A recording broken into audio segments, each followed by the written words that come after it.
विचार सार परमा माद्यां जगत व्यापिनी बीना पुस्तक धारिणी भयदां नाट्य अंधकारापहं हस्ते स्फाटिक मालिकां विदधतीं पद्मासने संस्थितां वन्दे तां परमेश्वरीं भगवतीं बुद्धिप्रदां शारदां येनाक्षरसमाम्नायो मधिगम्य महेश्वरात् कृत्स्नं व्याकरणं प्रोक्तं तस्मै पाणिनये नमः। वाक्यकारं वररुचिं भाष्यकारं पतञ्जलिं पाणिनिं सूत्रकारं च प्रणतोऽस्मि मुनित्रयं नत्वा सरस्वतीं देवीं शुद्धां गुण्यां करोम्यहं पाणिनीयप्रवेशाय लघुसिद्धान्तकौमुदीम् ऐं ह्रीं ऐं ऐं छायावरत् लं यमगणनं जपय खडदश्च बगडदस् खप चट चट खपय सस फल ती माहेश्वराणि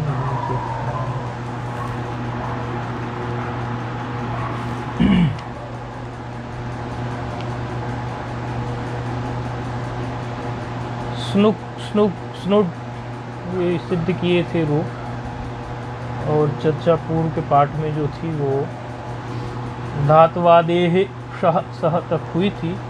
धातु के आदि में यदि मूर्धन्य शकार हो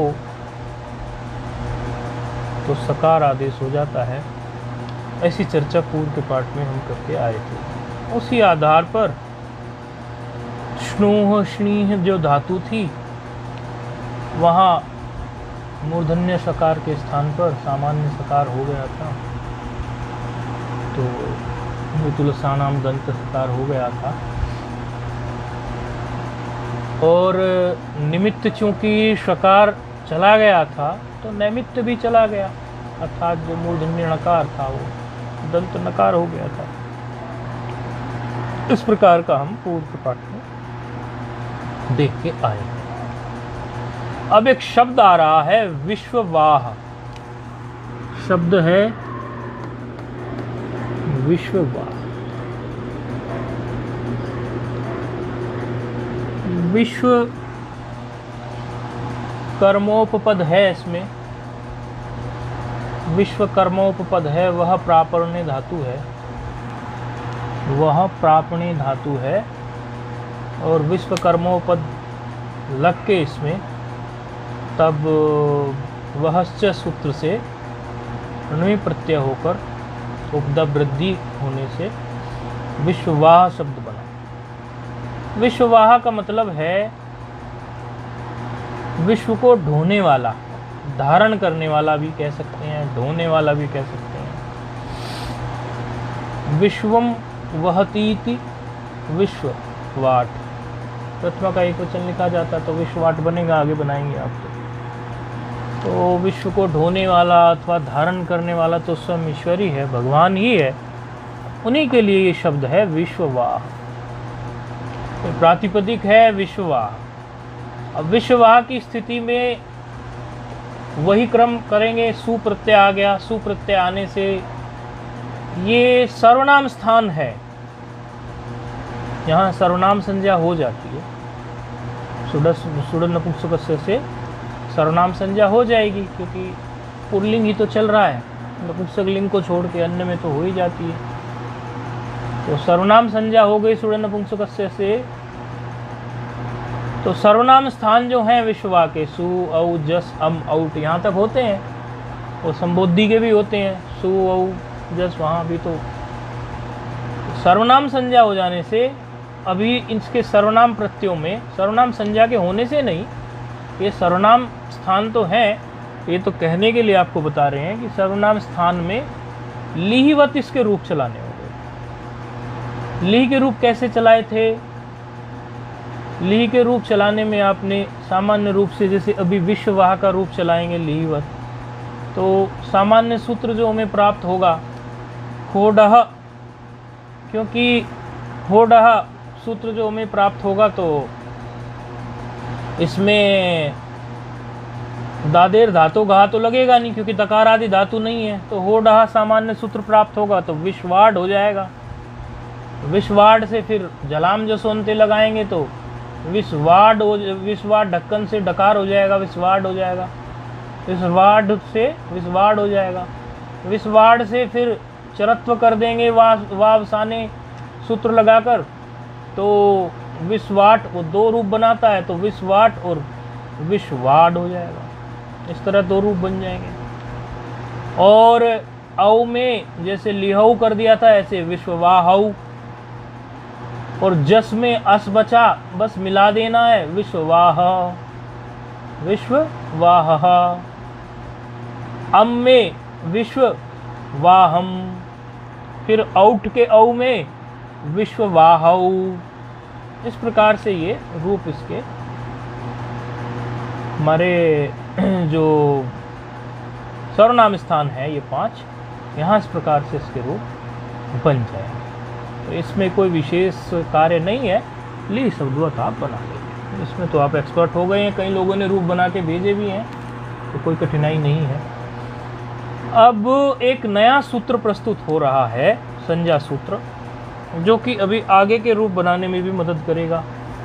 तो नया संज्ञा सूत्र आ रहा है। सूत्र है इग्यणः संप्रसारणम।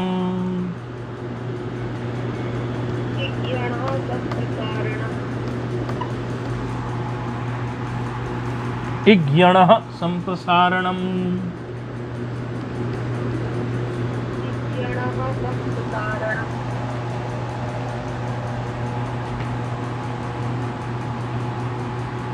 आप फिर से उच्चारित करना है, शायद स्पीकर में कुछ गड़बड़ हो रही है। इग्यणः संप्रसारणम। अब ठीक है, ये हमारे स्पीकर में ही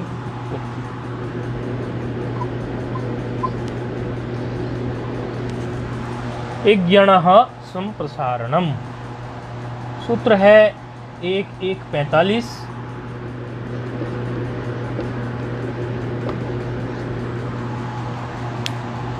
सूत्र में इक एक पद है, प्रथमा एक वचन, यणः एक पद है, षष्ठी एक वचन, संप्रसारणम एक पद है, प्रथमा एक वचन। त्रिपदी सूत्र है, इक एक पद है, यणः एक पद है, इक एक प्रत है, प्रथमा, यणः है षष्ठी और संप्रसारणम प्रथमा। ठीक है। सूत्र कह क्या रहा है? सूत्र कह रहा है यण स्थाने प्रयुज्यमानो या इक्सा संप्रसारणम संजह स्यात्। इको यणची पढ़ के आए हैं आप लोग, तो उसमें इक के स्थान पर यण होता था, और अब यहाँ कुछ ऐसा क्रम चलेगा कि यण के स्थान पर इक करना होगा उल्टा। तो वो यण के स्थान पर इक करने में जो चीज़ों की जरूरत पड़ेगी उसका नाम कुछ रखा है। क्या नाम रखा है उसका? संप्रसारण। कौन से इक का नाम संप्रसारण रखा है? कह रहे हैं यण के स्थान पर जो विधान किया जाए इक। देखो वहाँ इक के स्थान पर यण विधान हुआ था, लेकिन यहाँ आगे कुछ सूत्रों में यण के स्थान पर इक हो जाएगा, उल्टा विधान हो जाएगा। तो यण के स्थान पर यदि कोई इक विधान किया जाए यण के स्थान पर यदि कोई इक विधान किया जाए तो ऐसा इक क्या कहलाए? संप्रसारण। तो संप्रसारण नाम रख दिया किसका? इक का। लेकिन सामान्य इक का नहीं, कभी आप इक प्रत्याहार कहने लगे, ऐसा नहीं। वह इक जो यण के स्थान पर आ रहा हो, तो यही संज्ञा सूत्र है, यही इसका कहना है कि यण के स्थान पर जो इक हो उसका नाम अब आज से संप्रसारण रख दिया जाए। बस इतनी सी बात है। विशेष शास्त्रार्थ भी है इसमें, लेकिन उसको अभी ध्यान देने जैसा नहीं है, वो आ जाएगा। अभी इतना याद रखें कि वो आगे के सूत्र को लेकर वो अन्योन्याश्रय दोष दर्शाएंगे कि ये सूत्र आगे का सूत्र इस पर निर्भर कर रहा है, ये सूत्र आगे के सूत्र पर निर्भर कर रहा है, एक सूत्र को बिना दूसरे सूत्र के कैसे लगाएंगे, तो मुर्गी अंडे वाली मुर्गी पहले की अंडा पहले, या फिर वो वाली बात हो गई कि आटे को पिसे हुए को लेके जाओ, वो सब शास्त्रार्थ है, वो फिर बताएंगे। अन्योन्याश्रय दोष की बात है उसमें, अभी के लिए इतना ही याद। वो विशेष के लिए, विशेष शास्त्रार्थ के लिए यदि किसी को इच्छा हो कि क्यों है, अभी इतना याद रखना है कि यण के स्थान पर इक हो जाए यदि, तो ऐसे इक का नाम संप्रसारण है। यदि विशेष शास्त्रार्थ की इच्छा होगी तो अनध्याय होगा अभी 3 दिन का, उसमें कोई भी कुछ भी विशेष शास्त्रार्थ की बात फोन करके पूछ लेना। ठीक है, तो इक का नाम क्या रख दिया यहाँ पर? संप्रसारण। हाँ हाँ, इक का नाम संप्रसारण लिखा, जो यण के स्थान पे इक आए उसका नाम संप्रसारण हो जाए। अब या संज्ञा सा प्रयोजनवती, जो भी नाम रखा जाता है उसका कुछ ना कुछ उपयोग तो करना ही होता है, अब उसका उपयोग करने के लिए सूत्र आने वाला है। वाह ऊट, वाह ऊट सूत्र है, वाह वाह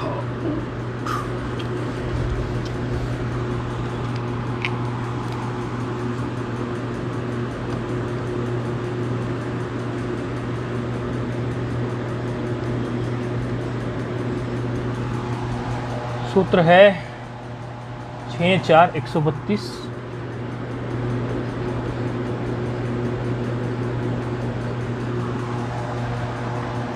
सूत्र क्या कह रहा है?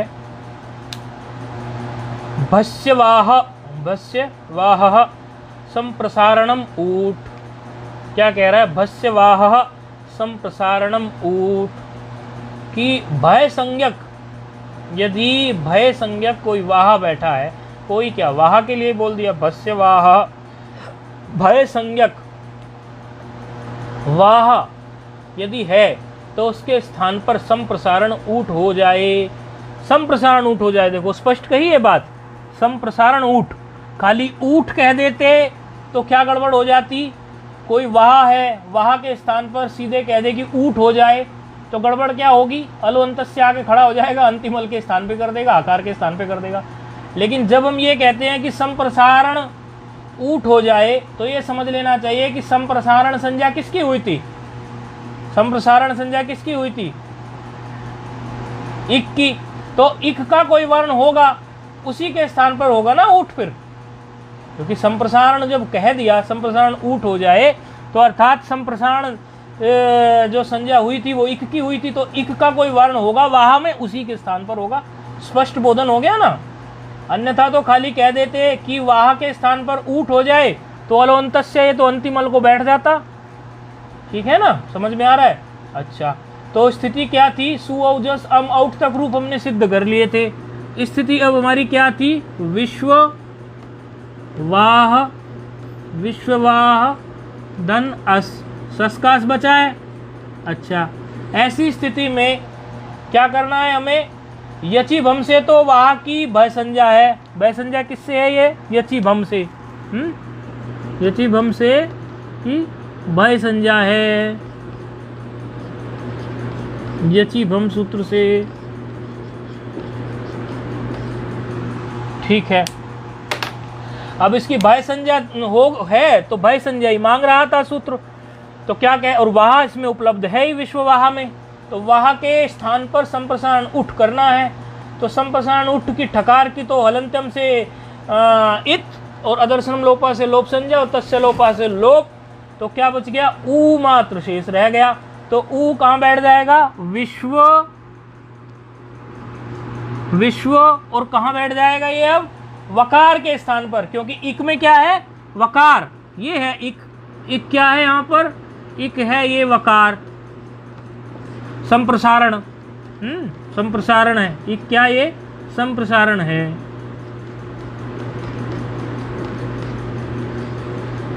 तो क्या बैठ गया यहाँ पे? ऊठ, ऊ।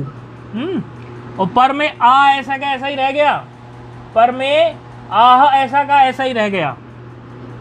मस्तिष्क में क्रम बैठा लेना, धन अस, ऐसी स्थिति आ गई। विश्व ऊ आह अस, ऐसी स्थिति है।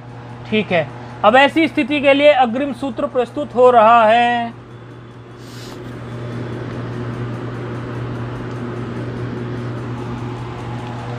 संप्रसारणाच्च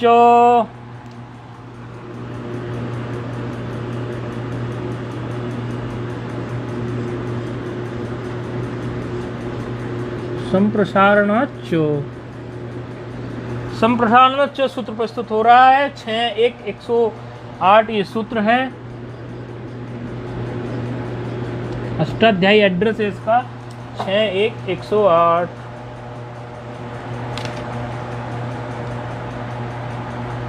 क्या कह रहा है सूत्र? सूत्र कह रहा है संप्रसारणाद अची, संप्रसारण से यदि अच पर में हो, अची सप्तमी है ना, तो सप्तमी आती है तो पर में बैठी रहती है, तो ये सूत्र का अर्थ आप लोग अब समझने ही लगे होंगे वृत्ति को देख देखते। संप्रसारणाद, संप्रसारण से अची अच पर में हो तो क्या हो? पूर्व रूप एक आदेश, पूर्व रूपम एक आदेश, अर्थात यदि संप्रसारण से परे कोई अच है तो पूर्व रूप एक आदेश हो जाए, अर्थात पूर्व और पर के स्थान पर क्या हो जाए? पूर्व रूप एक आदेश हो जाए।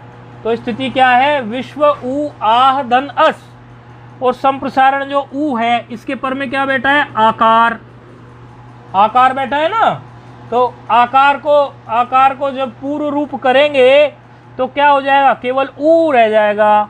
तो क्या हो जाएगा अभी फिर? विश्व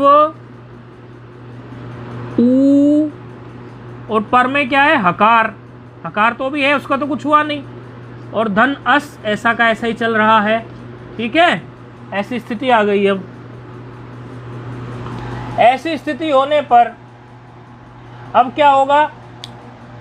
अब आप ये देखो, आपने इत्ते दत्युत्सु सूत्र पढ़ा था, इत्ते दत्युत्सु में आपने ये भी पढ़ा था कि अवर्ण से परे यदि ऊठ हो, पढ़ा था, अवर्ण से परे जो ऊठ हो, एति एदति धातु के लिए पढ़ा था आपने, एति एदति ऊठ सु, ऐसा था सप्तमी बहुवचन।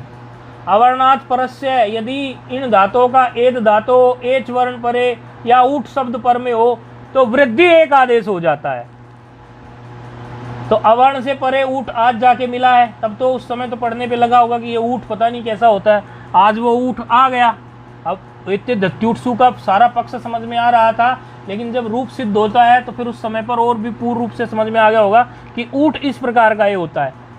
तो ये ऊठ का ऊ है, यहाँ पर अवर्ण जो है वकार उत्तरोत्तर अकार जो है वो अवर्ण है, तो क्या करें? वृद्धि एकादेश। तो अकार और उकार में जब वृद्धि होगी क्या होगा?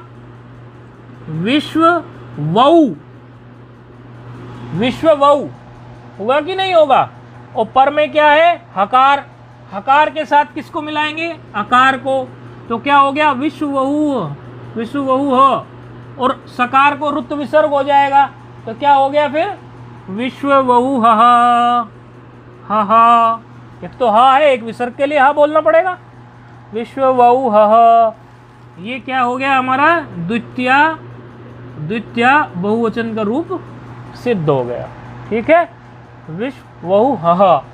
अब देखो ये जादूगरी जो हमने की यहाँ पर, यही फिर सर्वत्र अजादि विभक्तियों में यही जादूगरी चल जाएगी। क्यों? क्योंकि भय संज्ञा तो सर्वत्र मिल ही जाएगी, क्योंकि अजादि प्रत्यय मिल जाएंगे, अजादि प्रत्यय मिलने से भय संज्ञा हो जाएगी, ये चीज हमसे भय संज्ञा हो जाएगी, तो ये सारे सूत्र जो है लगते चले जाएंगे। भय संज्ञा को लेके कौन कौन से सूत्र? सबसे पहले तो इगियण संप्रसारणम लग, इगियण संप्रसारणम से संप्रसारण संज्ञा हो गई, वो तो भय संज्ञा नहीं मांग रहा था। वहाँ ऊट से भय संज्ञा होने से वहाँ के स्थान पर संप्रसारण उठ हो जाएगा, और संप्रसारणाच्च से पूर्व रूप एकादेश हो जाएगा, और इत्ते दत्युत्सु से वृद्धि हो जाएगी। तो खींचकर इसको आप विश्वहु तक तो ले ही आएंगे। फिर बाद में आप प्रत्यय देखेंगे, जैसे टा विभक्ति का प्रत्यय आ रह जाएगा, तो मिलाएंगे तो विश्वहु हा हो जाएगा। और गे विभक्ति का यदि देखेंगे तो विश्वहु हे हो जाएगा, क्योंकि ए बचा है गे में से।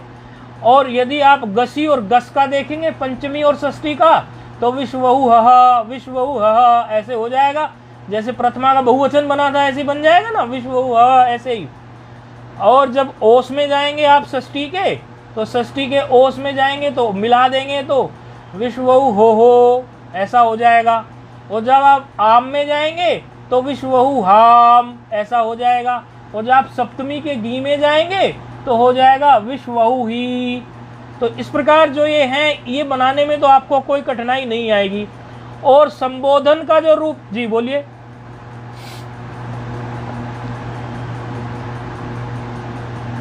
अभी आएगा वो, अभी आएगा, अभी आएगा, अभी आएगा, अभी आएगा, अभी आएगा।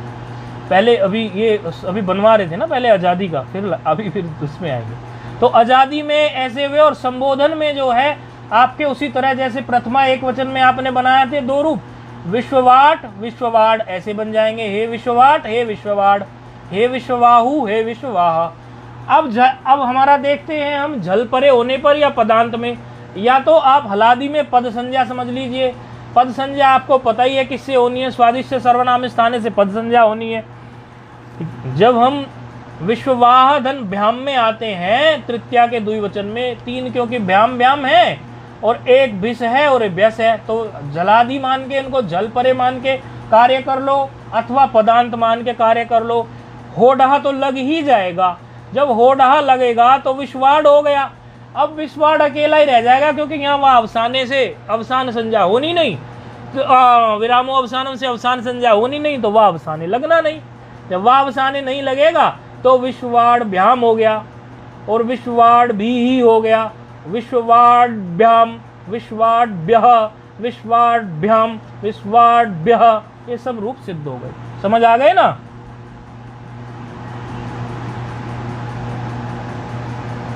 होडा से ढक्कन आया, जलाम जसवंते।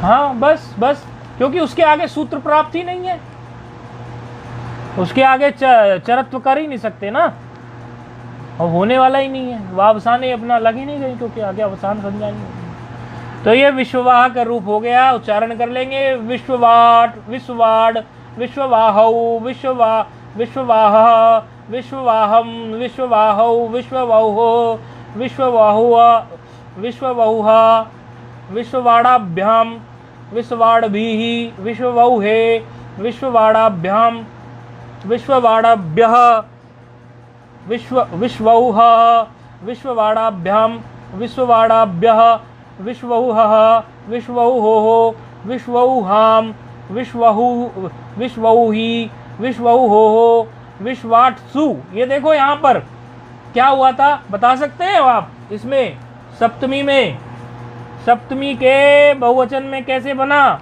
विश्ववाह से विश्वाट्सु और विश्वाट्सु, ये 2 रूप बने। कैसे बने बताइए फटाफट।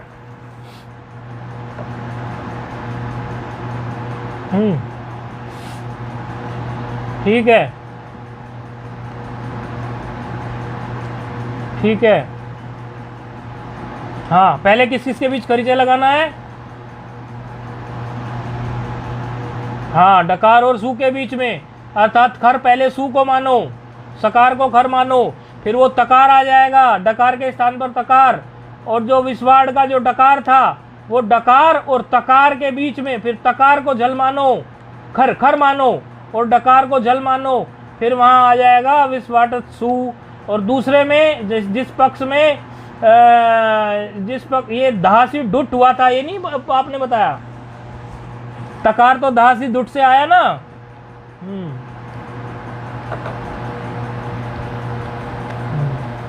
पहले विश्ववाड रहेगा और परमेशु रहेगा। विश्ववाड में डात पर से सस्य धुड़वा, ऐसा लगाने से तब दुट का आगम होके धकार और सू रहेगा। जब धकार होगा तो धकार को जल मानो और सू को क्या मानो? खर। तब धकार के स्थान पर तकार होगा। जब तकार होगा तो डकार और तकार में लगाइए खरीच, डकार और तकार में लगाएंगे तो डकार होगा क्या? जल, और तकार क्या होगा? तकार हो गया खर। तो फिर चरत्व आदेश हो गया, डकार को टकार हो जाएगा, तो विस्वाटत्सु। और जिस पक्ष में दहासी डुत सूत्र नहीं लगा उस पक्ष में केवल वो क्या रहेगा? विश्ववाड धनसु। विश्ववाड धनसु में केवल चरत्व होगा खरीचा से, जो कि डकार को टकार बना देगा, तो वह हो गया विश्ववाट सु। इस प्रकार रूप ये सिद्ध होगा। हाँ, 2 रूप सिद्ध होंगे इसमें। ठीक है, इसी प्रकार से जो होगा रतवाह, रथ हाँकने वाले को कहते हैं रतवाह। सकटवाह, छकड़ा हाँकने वाले को, बैलगाड़ी को ही छकड़ा बोलते हैं। और गुजरात में तो आजकल ये जो जुगाड़ बोलते हैं, यहाँ पर उत्तर भारत में इधर के एरिया में जिसको जुगाड़ बोलते हैं, वो गुजरात में तो अभी भी उसको छकड़ा बोलते हैं कहीं कहीं। तो शकटवाह, ये छकड़ा मतलब पूर्व में जो छकड़ा बैलगाड़ी इत्यादि होती है उसको छकड़ा बोलते हैं, शकटवाह।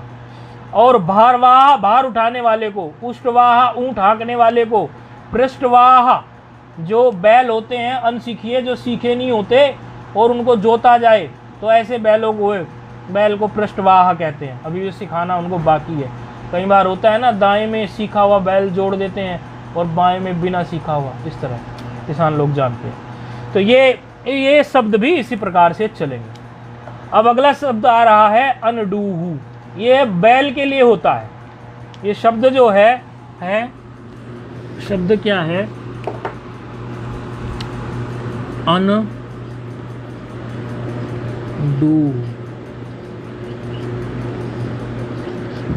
बैल के लिए होता है। अनडूहू शब्द जो है ये बैल के लिए होता है। क्या कहते हैं अंग्रेजी में? ओक्स, ओक्स बोलते हैं। बैल के लिए होता है ये। तो अब इस शब्द को लेकर प्रक्रिया लेके आइए। वही प्रक्रिया क्या है? अनडू धन सकार, सू का सकार रह गया। सू का सकार रहने से प्रक्रिया क्या आई? अनडू धन सू, सू का बच गया सकार। सू के सकार रहने से अब यहां पर कौन सा सूत्र प्राप्त है अनडू धन सकार में? बोलो। अरे होढ़ा तो प्राप्त ही है, हकार के स्थान पर ढकार करने के लिए वो तो खड़ा ही रहता है। हाँ, हर होढ़ा तो प्राप्त ही है, लेकिन होढ़ा को बाध करके अनडूह शब्द के लिए सूत्र आ रहा है। दो शब्दों के लिए पाणिनि ने ये सूत्र बनाया है। चतुर अनडूहो राम उदात्तः, चतुर अनडूहो राम उदात्तः। हाँ, डूहो राम उदात्तः।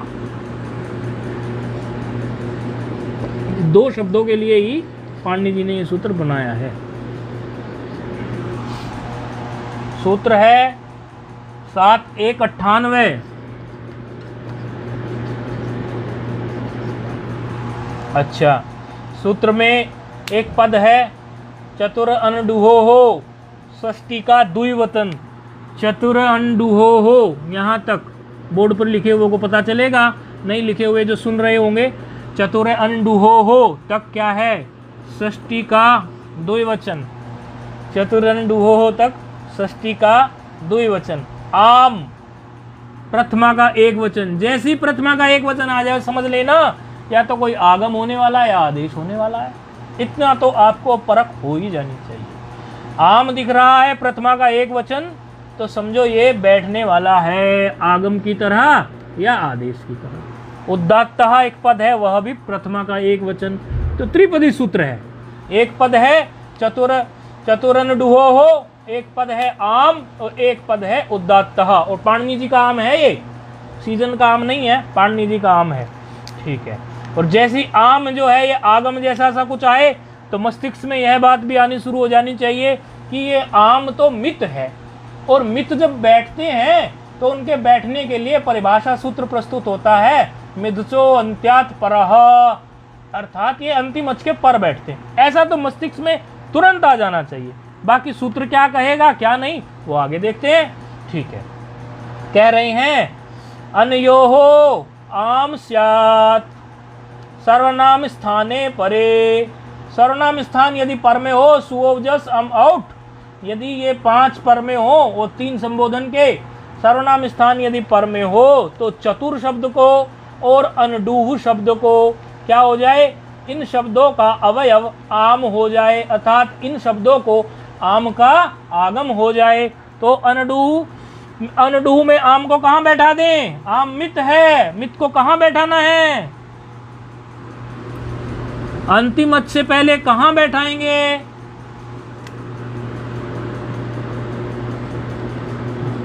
हाँ,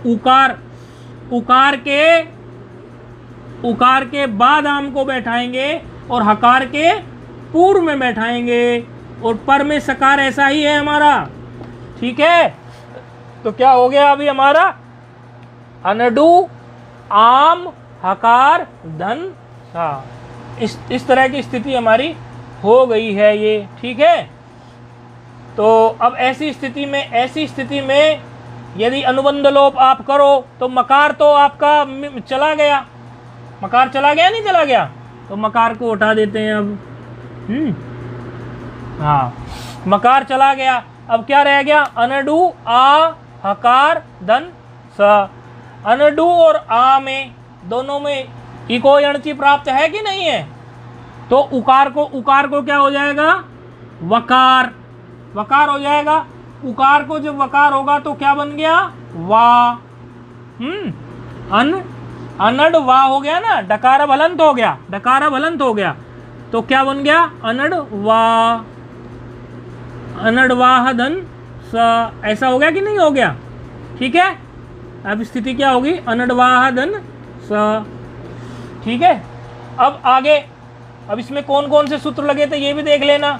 हलंत्यम से तो मिथ जो मकार था वो गया, मिथ्यो अंत्यात पर से व्यवस्था बैठी। ये सब जो सूत्र आते हैं इनको भी मस्तिष्क में उपस्थित करना चाहिए। अनडू अनडवाह बनने तक में कौन कौन से सूत्र हुए हैं? अनडू शब्द था, अनडू धन सकार आया, अनडू धन सु आया, अनडू धन सु की स्थिति में उपदेश यज अनुनासिक इत अदर्शनम लोपा तस्य लोपा, ये सूत्र हुए। स्थिति होगी अनडू सकार। ऐसी स्थिति में होडह सूत्र भी प्राप्त है, क्योंकि हमारी जो है सुप्त तिङंतम पदम से इसकी पद संज्ञा प्राप्त है, कोई दिक्कत नहीं है। तो ऐसी स्थिति में होडह सूत्र प्राप्त है। उसको बाद करके कौन सा सूत्र आया? चतुर अनडुहो राम उदात्तः। उसने क्या किया? चतुर अनडुहो राम ने कहा कि आम का आगम हो जाए। आम का आगम होने की जैसी बात आई, तुरंत जो है मिदतो अंत्यात्परा व्यवस्था देने के लिए आ गया। ये बोलना भी आना चाहिए। मिदतो अंत्यात्परा व्यवस्था देने आया तो उसने व्यवस्था दी कि अंतिम अच्छ से पर में बैठाओ। अंतिम अच्छ से पर में बैठाने के लिए उकार के पर में जब बैठाया गया आम को, मकार हलंत्यम से इत अदर्शनम लोपः तस्य लोपः, अनुबंध लोप, ये सूत्र आए। तो स्थिति आ गई अनडवाह धन सकार। इस प्रकार से आपको ये समझना चाहिए। और अनड, फिर यहाँ पर इको यणची सूत्र प्रस्तुत हुआ, जो उकार को उसने बना दिया वकार। तो अब हमारा जो रूप है यहाँ तक आ गया अनडवाह धन सकार। फिर अग्रिम सूत्र प्रस्तुत हो रहा है अनडवाह धन सकार स की स्थिति में। सावन डुहः, सावन डूहः, दोहा बोलने पड़ेंगे इसमें, एक विसर्ग का भी बोलना पड़ेगा। सावन डूहः, 7-1, हाँ 7-1 82। ये सावन डूहः तोड़ सकते हो आप बिना पुस्तक में देखे? ये कैसे सूत्र को देखकर क्या लगता है?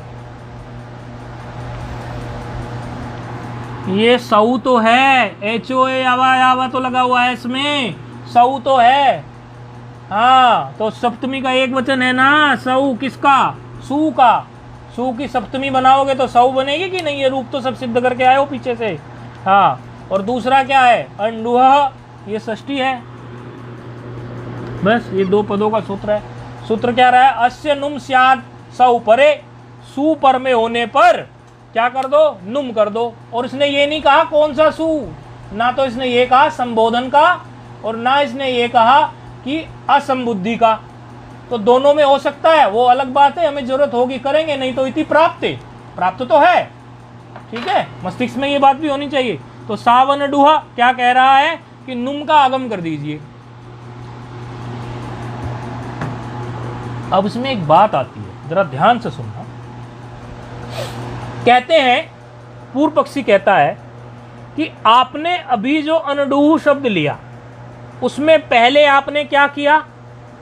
पहले आपने उसमें अभी आगम कराया आम का, और सर्वनाम में कराया, अर्थात 5-8 जगह कराया आपने उसको। ठीक है, और अब आप करा रहे हैं आम की जगह आगम किसका करा रहे हैं, आम की जगह नहीं, अब आप दूसरा आगम बता रहे हैं, अंडू शब्द को ही क्या क्या कह रहे हैं, नुम का आगम। और ये केवल आप क्या कह रहे हैं, केवल सु के पर रहते, तो ज्यादा से ज्यादा दो स्थानों पर हो सकता है, या तो संबोधन में या प्रथमा के एक वचन में। तो आप ये बताइए मैं इसको क्यों ना अपवाद सूत्र समझूं, क्योंकि जब भी जिसका क्षेत्र कम होता है उसको अपवाद सूत्र की कोटि में रख के, तो अपवाद सूत्र के जैसा हो गया। उत्सर्ग तो आपको मिल रहा है, उत्सर्ग मतलब जिसका क्षेत्र ज्यादा हो, तो संबोधन के पर रहते आपने उसको सर्वनाम के पर रहते किया था। आम आगम जो आपने किया चतुरंडुहो राम उद्दात से, वो आपको सर्वनाम पर रहते हुए करना है, और ये केवल आप जो है सु के पर रहते कर रहे हैं। तो आप इन दोनों में अपवाद की दृष्टि से क्यों नहीं देखते, अर्थात अपवाद को ही लागू कर दीजिए, केवल नुम का आगम कर दीजिए, आम पीछे से करके क्यों आ रहे हैं आप। जब दोनों अनडू शब्द को ही करने हैं तो ये प्राय आपने देखा है जिसका क्षेत्र कम होता है, जो अपवाद जैसा सा होता है, उसको आप करते हैं, उत्सर्ग वाले को नहीं करते हैं, ऐसा आपने देखा है। बात समझ में आ रही है। तो उसका उत्तर देने के लिए कहते हैं कि महाराज आपकी बात सही है, लेकिन एक सूत्र है आची नद्योर नुम। आची नद्योर नुम क्या कहता है, वो वहां भी जो है सु परे होने पर अंडू को नुम का आगम होता है, वहां भी सु परे होने पर अंडू को नुम का आगम होता है, लेकिन उसमें एक शर्त और है, वो कहता है कि अवर्ण से परे हो नुम का आगम। अब बताओ यदि हम केवल उसको अंडू ही रख लेते, बीच में आम ना खड़ा करते, तो अवर्ण तो बनता ही नहीं, अवर्ण बन गया ना, अब वाह में अवर्ण आ गया ना, अब अनडू शब्द में आ गया, क्योंकि मितजो अंत्यात पर से जब आप नुम करेंगे वो भी किससे पर में बैठेगा, अंतिमत से परे। अब अंतिमत से परे तो बैठेगा, लेकिन आची नद्य और नुम को अच में आ चाहिए था, अच में कोई भी अच नहीं चाहिए था, यानी डू का उकार भी ऐसे तो अच है वो नहीं चाहिए, उसको चाहिए आ चाहिए पूर्व में, तब बैठेगा। तो ऐसी स्थिति के लिए पहले आम करना ही ठीक है, ताकि वहां भी रूप सिद्धि हो जाए। बात समझ में आ गई। अब नुम का आगम कर दीजिए। अब नुम का आगम कहाँ होगा, अंतिम अच के पर में होता है, तो अंतिम अच अब क्या हो गया, वकार उत्तरोत्तर आकार हो गया, नहीं हो गया। अनडवाह जो हुआ इसमें जो वकार उत्तरोत्तर आकार है वह हो गया अंतिम अच के, नहीं हो गया। अब इस अंतिम अच से पर में जब आप नुम का आगम करेंगे तो नुम कहाँ बैठ जाएगा, वा के बाद में। कहाँ बैठ जाएगा, वा के बाद में नुम का केवल नकार बैठ जाएगा, और हकार हमारा ऐसा का ऐसा ही है। अभी नुम का नकार बैठ जाएगा मृत्यु अंत्यात पर से, और मकार चला जाएगा। तो अभी स्थिति क्या होगी, अनड वान ह दन स, ऐसी स्थिति हो गई। अच्छा, अब आपको सूत्र प्रयात है, हलगाभ्यो दीर्घा सुतिष्या प्रथम, बहुत देर से इंतजार कर रहा था, तो उससे किसका, सकार का लोप हो जाएगा। ये सारे सूत्र आपको लिखकर दिखाने हैं, हम बोर्ड पर नहीं लिख रहे। तो ये सकार का लोप हो गया, क्या बच गया, अनडवान ह, ऐसा बच गया, अनडवान ह बच गया। अच्छा, संयोगा हलोअंतरा संयोगा से संयोग संज्ञा कर दो, हलोअंतरा संयोगा आएगा ना संयोग संज्ञा करने के लिए, नकार और अकार की, क्योंकि आधी मात्रा है तो संयोग संज्ञा होगी नकार अकार की, और संयोग संज्ञा हो जाने से हलोअंतरा संयोगा से कौन सा सूत्र आ गया, संयोगांतस्य लोपः। संयोगांतस्य लोप क्या कर देगा, संयोग के अंतिम हल का हकार का लोप कर देगा। जब हकार का लोप हो गया तो क्या बच गया, अनडवान। क्या बच गया, अनडवान। बड़ी मेहनत करा दी अनडू में तो अनडवान ने, हाँ, तो ये क्या बच गया, अनडवान। अब एक बात यहाँ पर और खड़ी हो जाती है, कहते हैं अनडवान में आपने ना लोपा प्रातिपदिक से नकार का लोप भी कर दीजिए। कहते हैं कि नकार का लोप आप क्यों नहीं कर रहे, ना लोप है प्रातिपदिकांत से आपको प्राप्त है, नकार का भी लोप कर दीजिए, अनडवा रह जाएगा। तो कहते हैं कि ना लोपा प्रातिपदिकांत से की संख्या क्या है, 8 2 7, और संयोगांतस्य लोपा का एड्रेस क्या है, 8 2 23, अर्थात संयोगांतस्य लोपा जो है वो असिद्ध है। किसकी दृष्टि में, न लोपः प्रातिपदिकांतस्य। तो ऐसी स्थिति में न लोपा प्रातिपदिकांतस्य को तो अभी भी नकार के पर में हकार दिख रहा है, समझे, नकार के पर में उसको हकार दिख रहा है, क्योंकि न लोपः प्रातिपदिकांतस्य को संयोगांतस्य लोपः का किया हुआ कार्य दिखता ही नहीं, उसकी दृष्टि में तो संयोगांतस्य लोपः जो है वह असिद्ध है। तो जब कार्य दिख ही नहीं रहा है किया हुआ, अर्थात हकार का लोप ही नहीं दिख रहा है, तो फिर वो कैसे नकार का लोप कर देगा? क्योंकि नकार का लोप तो तब होगा जब अंत में होगा। इसीलिए न लोपः प्रातिपदिकांतस्य, यहाँ नकार का लोप नहीं करेगा। ऐसी स्थिति हो गई। ठीक है, अनडवान आपने बना दिया। अब संबोधन का रूप बना लेते हैं। तो हे अनडूह, ऐसी स्थिति हो गई। क्या हो गई? अनडवान तो बन गया ना प्रथमा का। अब क्या बनाना है हमें? संबोधन का। हे अनडूह, हे अनडूधन सु। तो यहां भी संबुद्धि में आम प्राप्त है कि नहीं है? किससे किससे प्राप्त है? चतुरंडुहो राम उदात्त, चतुरंडुहो राम उदात्त। आम तो यही करता है ना, चतुरंडुहो राम उदात्त। इससे आम प्राप्त है कि नहीं? कहा था ना हमने कि आम दोनों स्थिति में प्राप्त होगा। उसने कहीं ये नहीं कहा कि संबुद्धि वाले में हो या असंबुद्धि वाले में। लेकिन यहाँ रूप की अभिष्टता के लिए, संबोधन के लिए, हे अनडूह,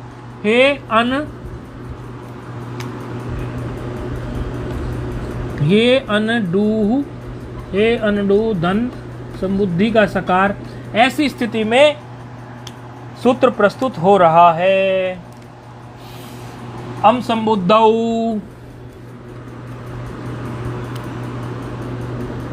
अम संबुद्धौ,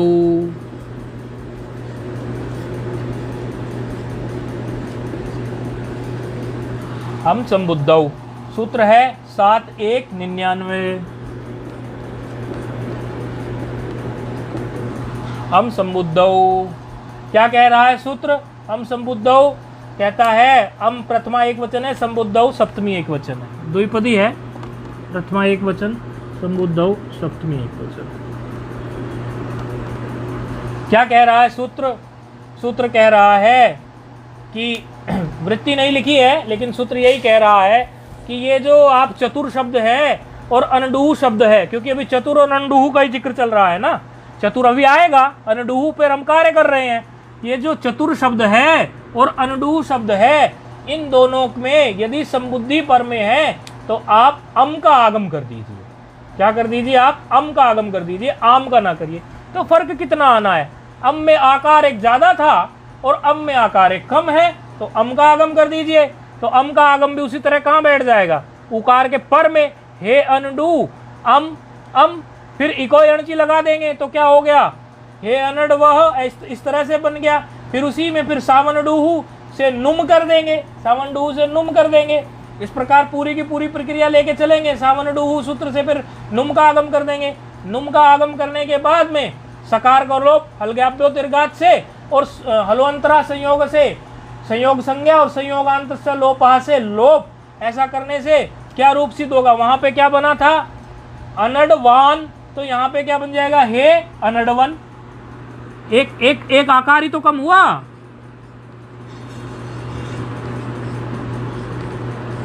ठीक है, बन गया हे अनडवन, सिद्ध हो गया। अब अंडू धन औ, औ में क्या करेंगे? औ में सर्वनाम स्थान पर रहते हुए आम कराता है ये, तो आम कर दीजिए।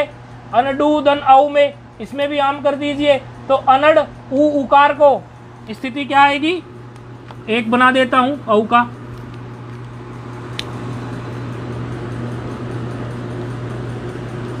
अनडूहू, फिर आम का आगम होगा यहाँ पर, औ पर में है, इको यणची लगा दोगे, क्या बन जाएगा? इको यणची लगा दोगे, क्या बन जाएगा? अनड वा, अनड वा हो जाएगा। हाँ, अनड वा हो जाएगा। और हकार, हकार है ही, हकार है ही, और हकार के साथ औकार मिल जाएगा, तो रूप क्या बन जाएगा? अनड वाहु। ठीक है, अनडवाहु बन जाएगा, अनडवाहु, इस तरह का बन गया। अब अस में क्या बनेगा? सु और जस, जस का बचा अस, तो अनडवाह तक तो खींच लाना। अनडवाह से जब मिलाएंगे अस को तो क्या बन गया? अनडवाह, ऐसा। और अम में क्या हो जाएगा? अनडवाहम। फिर औठ के औ में अनडवाहु, उसी तरह। और सस में क्या है? ये सर्वनाम स्थान नहीं है। सु औ जस अम औठ शस, ये जो सस आया प्रथमा व्यक्ति का द्वितीय व्यक्ति का बहुवचन, इसमें अस आ गया और अस आने पर ये सीधे सीधे मिला देना पड़ेगा, अनडूह ऐसा हो जाएगा केवल। क्यों? क्योंकि यहाँ पर आम का आगम होगा नहीं। तो क्या हो जाएगा? केवल शस में, शस की स्थिति में हो जाएगा केवल अनडूह। किसमें है ये? द्वितीया के बहुवचन। ठीक, इस तरह से हो जाएगा। अब भ्याम की स्थिति आएगी, क्योंकि टा में तो आप फिर बना लेंगे उसी तरह से अनडूहा, वो सब आप बनाते चले जाएंगे, उसमें आपको कोई कठिनाई नहीं आएगी। अब भ्याम की स्थिति आएगी। भ्याम की स्थिति में अनडू की स्वादिश्व सर्वनाम स्थाने से क्या हो गई? पद संज्ञा। स्वादिश्व सर्वनाम स्थाने से पद संज्ञा हो गई। अब पद संज्ञा होने के बाद में ऐसी स्थिति में नया सूत्र प्रस्तुत हो रहा है। पद संज्ञा तो हो ही गई।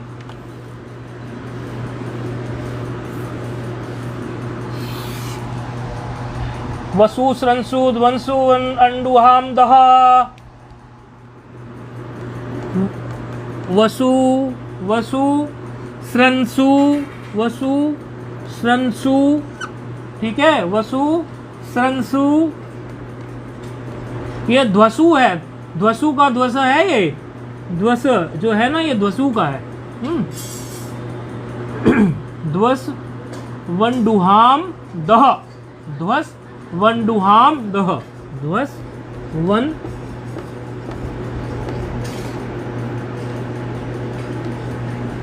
डुहाम दह।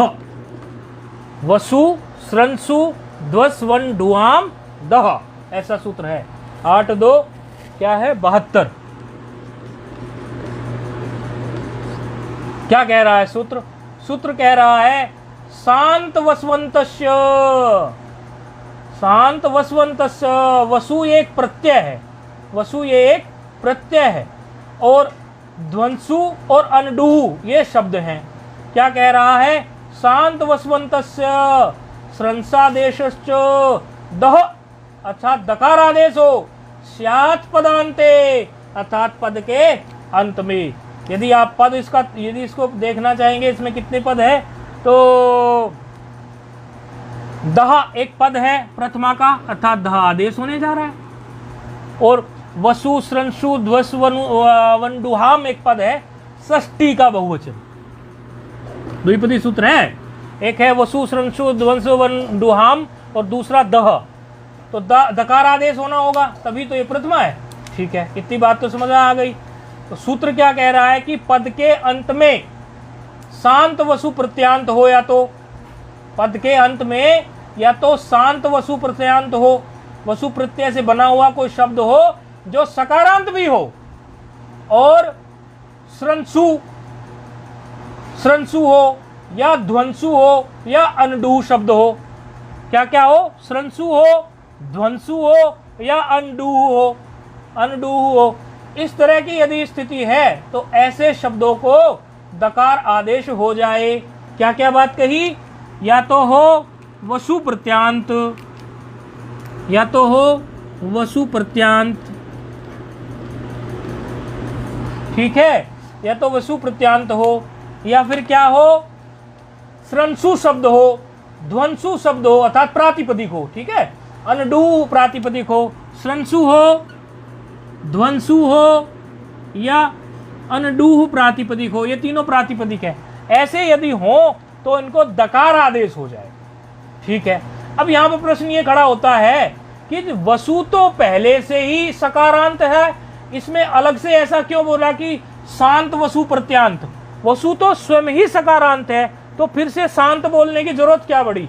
तो कहते हैं देखो, वसु प्रत्यांत शब्द यदि सूत्रों के माध्यम से बाद में जाकर यदि वो सकारांत की बजाय नकारांत बन गए या कुछ और बन गए, उनमें सूत्र कार्य नहीं करेगा। जैसे विद्वान शब्द है, विद्वान शब्द वसु प्रत्यांत ही है, आगे बनाएंगे आप, उसकी प्रक्रिया आगे आएगी। विद्वान शब्द है, विद्वान शब्द वसु प्रत्यांत ही है, लेकिन अभी क्या होगा? विद्वान नकारांत हो गया, नहीं हो गया? नकार हो गया कि अंत में नहीं हो गया? अर्थात विद्वान में फिर नहीं लगेगा ये सूत्र। बात समझ में आ रही है ना? क्योंकि आगे यदि विद्वान शब्द को लोगे है तो वो भी वसु प्रत्यांत, लेकिन वसु प्रत्यांत होने से भी काम नहीं चलेगा, वसु प्रत्यय होने से वो शांत भी होना चाहिए। चलो पहले सूत्र लगा लेते हैं, बाकी ये पदकृत बाद में कर लेंगे। इसको पदकृत कहते हैं। ये बाद में जो इस तरह आता है ना, शांतेति किम, पदांतेति किम, ये जो इस प्रकार का विवेचन होता है इसको पदकृत कहते हैं। तो ये पदकृत कर लेंगे। अभी पहले सूत्र लगा लेते हैं। स्थिति क्या थी हमारी? अनडूह की स्थिति थी। अनडूह धन भ्याम की स्थिति थी ना, अनडूह धन भ्याम था। अनडूह धन भ्याम की स्थिति में क्या करेंगे? यहाँ पर इसकी पद संज्ञा तो है ही, अनडूह के हकार को अब क्या कर देंगे हम? दकार आदेश। तो क्या हो गया? हकार के स्थान पर दकार, दकार हो गया, मिला देंगे तो क्या बन गया? अनडुद्ध भ्याम, अनडुद्ध भ्याम, ठीक है ना? क्या हो गया? अनडुद्ध भ्याम। तो सर्वत्र आप इसी तरह बनाते चले जाएंगे। भ्याम का कार्य निपट गया, अनडुद्ध भ्याम। और विष में क्या कर देंगे? अनडुद्ध भीही, ऐसे हो जाएगा ना। भ्याम में अनडुद्ध भ्याम, अनडुद्ध भ्याम, अनडुद्ध भ्याम, और विष में अनडुद्ध भीही, और व्यस में अनडुद्ध ब्याह, और फिर व्यस में अनडुद्ध ब्याह। इस तरह से ये रूप जो है सिद्ध होंगे। और जब आप जाएंगे कहाँ? सप्तमी विभक्ति के बहुवचन में। सप्तमी विभक्ति के बहुवचन में क्या हो गया? अनडू। अनडू से क्या हो जाएगा? अनडू से क्या हो जाएगा? अनडुत, अनडुद है, अनडुद हो जाएगा ना। पहले अनडुद हो जाएगा, दकार आदेश हो जाएगा। अनडुद होने के बाद में खरीचे लगा दीजिए, सकार और दकार के बीच में खरीचे लग जाएगा। खरीचे क्या कर देगा? तकार आदेश कर देगा। तो अनडुद था तो हो जाएगा अनडुत, और सु बाद में है, तो रूप क्या सिद्ध हो गया? अनडुत सु। क्या हो गया? अनडुत सु, अनडुत सु। ये किसमें हो गया? सप्तमी विभक्ति में। और संबोधन में आपने पहले बना ही लिया था, हे अनडवन, क्योंकि प्रथमा में अनडवान होता है, और संबोधन में विशेष सूत्र अम संबुद्धौ से आम की जगह अम आगम हो गया था, तो हे अनडवन बन गया था। इस प्रकार से आपकी रूप सिद्धि हो गई। उच्चारण कर लेंगे। अनडवान, अनडवाहौ, अनडवाह, अनडवाहम, अनडवाहौ, अनडूह, अनडूहा, अनडूभ्याम, अनडूद्भिः, अनडूहे, अनडूहे, अनडूहे नहीं अनडूहे, अनडुद्भ्याम, अनडुद्भ्यः, अनडुह, अनडुद्भ्याम, अनडुभ्यः, अनडुहा, अनडुहोः, अनडुहाम, अनडुही, अनडुहोः, अनडुत्सु। अनडुत्सु हो गया ना सप्तमी में।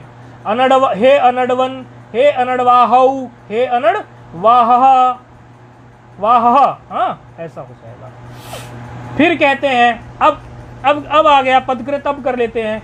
क्या कह रहे हैं कि ये आपने ऐसा क्यों कहा? शांत, तो शांत इसीलिए कहा जो हमने बताया आपको उदाहरण। विद्वान शब्द है, वसु प्रत्यांत है, वसु प्रत्यय से ही विद्वान बना है, लेकिन सूत्रों के प्रयोग से कई सूत्र उसमें लग गए, जो आगे बनाएंगे आपको पता चल जाएगा। वो सूत्र कहीं लगने से वो विद्वान जो शब्द है वो नकारांत हो गया। तो है तो ये नकारांत, तो नकारांत वैसे वसु प्रत्यय से बना है, इस तरह तो इसमें भी सूत्र लग जाए। इसलिए स्पष्ट कहा वसु प्रत्यांत भी हो और अभी सकारांत भी बचा हुआ हो। बात समझ में आ रही है? अच्छा, फिर कहते हैं कि भाई पदांत क्यों कहा? ये पदांते किम, ये पदांते क्यों कहा आपने? पदंत में ही काम करे, ऐसा क्यों कहा? तो कहते हैं कि स्रस है, स्रस में तम प्रत्यय होगा। स्रस में तम प्रत्यय होने के समय पर वहां यदि हम पदांत नहीं कहते तो अपदांत सकार को दकार आदेश, फिर गड़बड़ हो जाती अपदांत को।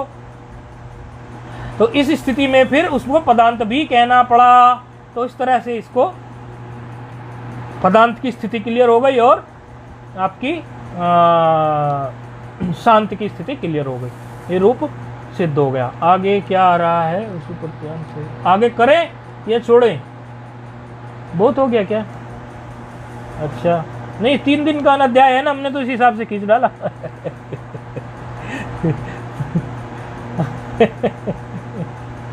अच्छा आगे नहीं करना फिर? चलो कितने अभी? चलो ठीक है, कोई बात नहीं। ओम पूर्णमदः पूर्णमिदं पूर्णात् पूर्णमुदच्यते पूर्णस्य पूर्णमादाय पूर्णमेवावशिष्यते। ओम शांति शांति।